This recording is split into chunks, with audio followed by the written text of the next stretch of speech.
முழுக்க முழுக்க நம்ம தமிழ் மண்ணுல பிறந்து இன்னைக்கு வெள்ளி திரையில ஜொலிச்சிட்டு இருக்கிறவங்க தான் நடிகை ஐஸ்வர்யா ராஜேஷ்.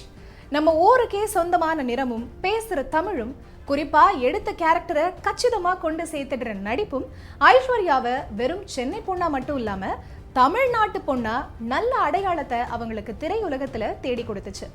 அதனாலேயே காக்கா முட்டை தொடங்கி வட சென்னை, கனா, சுழல்னு பல திரைப்படங்கள், சீரீஸ்கள்ல பல கதாபாத்திரங்களுக்கு ஐஸ்வர்யா முழுவதும் பொருந்தி போகிறத பார்க்க முடியும். இப்படி ஸ்கிரீன்ல வரப்பெல்லாம் ரொம்ப ப்ரொஃபஷனலா இருக்கக்கூடிய ஐஸ்வர்யா தாம் வேலை செய்யக்கூடிய செட்ல தனக்கு ரொம்பவும் பிடிச்சமான விஷயம் அப்படின்னு சொல்லி ஒரு விஷயத்த ஷேர் பண்ணியிருக்காங்க. சாலையோர கையேந்தி பவன்கள்ல வர சமையல்கார அக்கா மாதிரி ஐஸ்வர்யா தானே இறங்கி செட்ல இருக்கிறவங்களுக்கு தோசை சுட்டு கொடுக்கறாங்க.